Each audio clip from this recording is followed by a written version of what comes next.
take pictures. There's nothing wrong with that. No, embrace who you are. Okay, if I get attacked, you guys won't save me. The first thing that you'll do is you pull out your phone and you're like, yes! This is the greatest memory of the X right here. So my name's Kevin. I'm from Little Ray's Reptile Zoo. This is Cassandra. Everybody say hi to Cassandra. Hi. Yeah, she's in French. Say it en français. Bonjour. No, that's not hello in French. No, you guys don't know French? Bonjour. Well, there you go. Yeah, when I say it in French, it's not silence. Guys, the other person who's working with us, that's Frankenstein's monster. Say hi, Frankenstein's monster. Hi, Frankenstein's monster. Look at him, he's all lurch-like in stature. Okay, now something really cool about our organization and our facility is we're one of the largest reptile and exotic animal rescues in the country. So the majority of the large animals that you see here on display are either people's unwanted pets or animals that came from other zoos who couldn't take care of them anymore. I don't want you to think that we went out into the wild and poached them from Southeast Asia, Indonesia, South America, and brought them here to Saskatchewan for your educational entertainment. That we don't take the animals out of the wild. Where is it more fun to see an animal, in a zoo or in the wild? In the wild. All right, zoos are just one of those necessary evils because we're destroying the planet at an alarming rate. One day animals are only going to live in zoos. Now, we try to get you super close to the animals. That involves letting you touch and hold them. Who likes touching animals? I know I've played with baby tigers before, and when you rub your face in the face of a baby tiger, it's so fluffy. It's the greatest. Now, we normally let you touch the giant snakes and crocs that we have, but here in Saskatchewan, you have incredibly strict laws and regulations. You can't touch them. I'm sorry, not really. If you touch the animals, we get a giant fine, and our animals might get confiscated, and well, that's not fun. We could get kicked out of the province. We were in Alberta 2 weeks ago, and everybody was allowed to touch the giant snakes, hold the baby crocs. It was a fun time. Everybody had a blast. Once we drove into the giant rectangle of canola, okay, no dice, all right? It doesn't happen. Now, we did source 3 animals from Saskatchewan that you're allowed to touch and hold. We have a Brooks king snake, we have an emperor scorpion, and a rose hair tarantula. So we have 3 animals that you can interact with. Okay, when you're touching or holding any of our animals, we have 2 rules you need to abide. All right, the first one is do not touch any of the animals on the head. Touche pas la tête des animaux. I said it in both official languages, so you need to understand that. Okay, here we go. This is the most valuable life lesson you will learn in regards to animal handling. If you guys see an animal in the wild and you don't want it to hurt you, you don't go near it. Alright, if you see a coyote in the wild, you grab its snout? No. If you see a deer in the wild, you jump on its back and grab its antlers? No. Okay, some people are afraid of snakes. I'm going to teach you how to avoid getting bitten by a snake in the wild. This is what you do. You go, oh no, there's a snake on the ground, I'm afraid of it. And you literally turn and walk away from it. You leave the snake alone and it will leave you alone. It won't slither after you and jump 4 feet in the air to bite at your hands. Leave their head alone. The next rule, after you guys are done touching animals, what should you do with your hands? Jazz hands, all right? Wash your hands, please and thank you. It's not because the reptiles are covered in snake and lizard germs, but hey kids, look at your hands really quick. Look at your hands. Yeah, kids are gross, all right? You guys are super gross. You pick your nose and touch the animals. You chew on your hands for some reason. Guys, how many people pick their nose? It's okay, yeah, no, hey, there you go, right? The only way to live on our planet is to embrace who you are. Everybody here. Kids, look at your parents. They all pick their nose. They're just lying to you right now. Absolutely. Now, guys, this is how I pick my nose. Watch this right here. Oh, he can do it too. Oh man, right there. That was sweet. Good job. That's right. It's gross. You got to wipe after. So please don't touch the animals on the head. Clean your hands when you're done touching them. Are you guys ready to see the first creature? Yeah. That was terrible. You guys sound like a bunch of Ottawa Senator fans. No. You guys have to do it, okay? Like you're a bunch of Rough Rider fans. We're in Saskatchewan. You guys want to see the first animal? Yeah! So much better. When I ask a question and it's like, you retort with like very little to no emotion. That's what I give out. I feed off your energy. So Cassandra is holding an animal. His name is Reginald II. Whoa, and I am holding Fuzzball. These are rose hair tarantulas. They're native to a country in South America called Chile. That's a country in South America. Guys, some people think that tarantulas, if they bite you, you get incredibly sick and you have to go to the hospital. All right, that is false. If the tarantula was to bite me right now, what would happen is it would feel like the worst bee sting of my life. Right? How many people have been stung by a bee or wasp before? Okay, it's not pleasant, all right? I don't recommend it if you haven't tried it. But the only time that you need to go to the hospital from a bee stinging you is if you have a specific allergic reaction to them. So is anybody here allergic to South American tarantulas? No. Yeah, no. Don't put your hand up before the question comes out. That's like, hey, who wants to get attacked, all right? And somebody's like putting up their hand. No. Now, what the tarantula does for self-defense isn't bite. This is a New World tarantula, and she uses her venom for hunting. If she bites me, it's a waste of venom, because if a bug walks in front of her that she could eat or predate, all right, she doesn't have any venom to subdue it or then digest it from the inside out. Now, tarantulas are made up of two major body segments. If you look at Fuzzball, this front part of her body, it's like her head and chest combined, it's called the cephalothorax. And then the back part of the body, that's called her abdomen. And her abdomen is covered in a bunch of tiny urticating hairs. If you tried to eat the tarantula, she flicks those hairs into your eyes, nose, and mouth. It burns and stings and will make you sneeze and cough. Now what's swell is that this is a rose hair tarantula, so you could go to the washroom and wash your eyes out. You would be fine. But we have something on display called the salmon pink bird-eating tarantula. Bird-eating tarantulas, they actually have specialized barbs on their hairs that are designed to stab into the soft tissue of your eyes and nose, so you can actually go blind. Yeah, it's crazy. You need to seek medical attention. How do you avoid having a tarantula's hairs get flicked into your eyes? Don't eat them. Okay, if you're going to eat a tarantula, cook it first. All right, always cook your animals before you eat them. Now, this is a small species of tarantula. The largest on the planet gets to be about this big.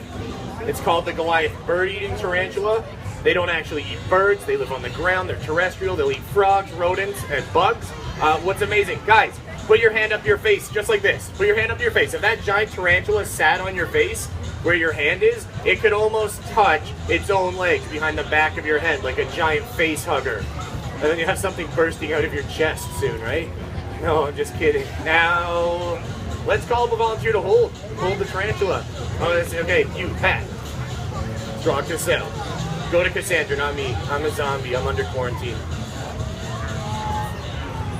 Okay, hold in that tarantula. Man, everybody give him a big round of applause. He's holding the tarantula. Good job. Oh, that's good. Next animal's also an arachnid. Her name is Darth Vader. Pandanus imperator. So Cassandra has, oh, look at her cringe. Don't worry. You're not supposed to show fear and anxiety. I love those emotions. They're so much fun to play with. Guys, Cassandra is holding an emperor scorpion. This is the heaviest scorpion species on the planet. Now, just like with the tarantula, a lot of people assume that if a scorpion stings you, you get sick and have to go to the hospital. Okay, that's not necessarily true, but are there some scorpions on our planet that can make you sick?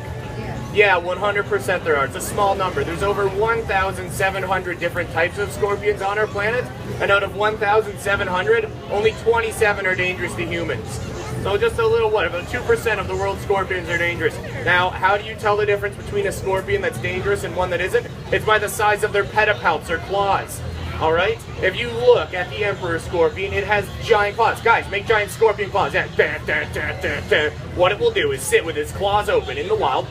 They have specialized hairs on their claws called setae, and they can feel vibrations with those hairs. A bug will walk in front of the scorpion, and the emperor grabs it, crushes it up, and devours the meal. If Cassandra tried to eat the scorpion right now, it would pinch at her face. Okay, it doesn't like the sting. The sting is weak. It's 1/10 of a bee's venom. It would take 10 emperor scorpions to sting you at one time to feel like a single bee sting.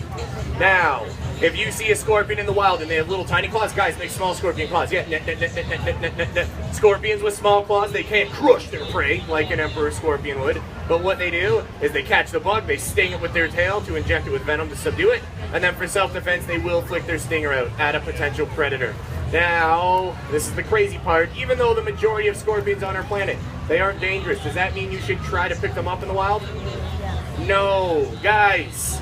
You should never pick up an animal in the wild unless you know what it is and you know what you're doing. Do you think we know what we're doing? No, okay? Never trust me. Just because I wear an $80 hat and we wear khaki-colored uniforms, it means nothing. Absolutely nothing. There are people on television right now that will feed you loads of misinformation. Okay? There's a guy on TV, he has a mullet and studs on his shoulders, and he will tell you incorrect info all the time. He is not an expert on reptiles. You know what he's an expert of? Having a mullet and wearing studs on his shoulders, okay? Please and thank you. Don't always double check. Don't always trust everything you hear. Now, the animal that Cassandra's holding, scorpions, it's one of the oldest extant of animals on our planet. This is one of the first creatures that ever left the ocean and walked on land about 400 million years ago, along with centipedes. Except they weren't small, like the emperor scorpion was. The first scorpions to leave the ocean were about as big as Cassandra. How many people think it would be awesome to see a Cassandra-sized scorpion? Man, you could make that like your guard dog and be like, hey, come on over, Chris, meet my new pet, writhing your hands menacingly. Now, if you want to look for scorpions in the wild, maybe you become an entomologist when you're older, or you just have a fascination with them, take something called a black light or a UV light out into the rainforest or desert. Every single scorpion species will glow or fluoresce under ultraviolet lighting. So right now the scorpion is pitch black. Underneath the UV light, it turns about as green as, well, that guy's shirt. Right there. See that guy's green shirt? Ding. That is the color the scorpion will turn. Now here we go. We need a volunteer to come up here and hold Darth Vader. Okay, you in the back. You shot your hand up first. Oh man, bring your penguin. We'll feed it to something. Seriously? No, I'm kidding. We won't feed it stuffed animal. That'd be good though, huh? You're about to sacrifice little pengu. Put your hand out flat. You're gonna hold the Sith Lord for everybody today. Whoa. Everybody, give her a big round of applause. She got the scorpion. Ding. Okay, time for Godzilla. Godzilla is a leading cause of sushi shortages all over the planet. I was like, what? I'm kidding. Oh, come on. Ah, look at him go. So this is Godzilla. Oh yeah, look at you. This is Godzilla, and he's an animal called an alligator snapping turtle. These are native to the southeastern United States of America. Now this is the largest freshwater turtle in the Western Hemisphere. So from North America all the way down into South America, this turtle will get the largest. So right now, Godzilla's about 40 pounds in weight. He will get to be over 250 pounds. He will weigh more than me. Now, this critter has, I gotta do my show the way. I can't just stop for photos, all right? I know I'm a pretty man, but I can't just stand. I gotta keep flowing. I know, right? Look at you, I'm not very pretty at all. But you can laugh, I like that, thank you. Now, here we go. Come on, Godzilla.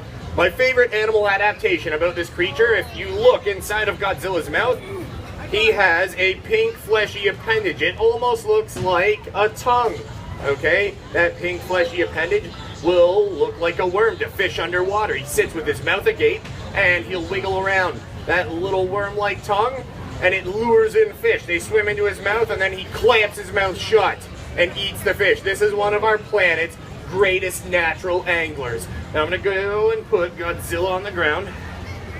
Stay, Godzilla. Okay, here we go. Oh no. Okay, guys, I did say there's gonna be a sad part about my show. I try to be pretty upbeat and entertaining for you, but this is the most important part of my demonstration. If you go home today, this is what I want you to take with you. Most of the time when I'm up here with an animal, you guys don't know what I'm saying because you're like, man, that guy's holding a giant turtle. All right, I'm not holding it anymore. We are here today with our wetland exhibit called Swamp Thing, and what it does is focus on the fact that we are losing prime habitat for animals in our ecosystems around the world at an alarming rate. Now, in Canada alone, guys, today, while we're here at the Saskatoon X, we're losing 80 acres of wetland. Today. Yesterday, we lost 80 acres of wetland as well. Tomorrow, we are going to lose another 80 acres. And it's not just climate change that's affecting it, it's human development. What we will do, we drain wetlands, we fill them in, and we build over top of them. Okay, when we drain a wetland, fill it in, and build over top of it, do you think that we take all the reptiles, amphibians, birds, mammals, and move them to a new wetland area, a new swamp?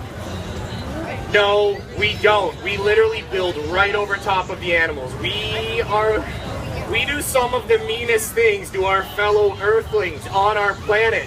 Guys, Listen up, there is an organization that you can support that will help save wetlands and wetland animals. It's called Ducks Unlimited Canada. They try to buy as much wetland to save it from human development as possible. And they're also part of rehabilitation programs where they will take areas of land that used to be wetland and refurbish it. They turn it back into a swamp, marsh, fen, or bog. Guys, you have some of the world's coolest animals living in your own province, okay? Your wetlands house two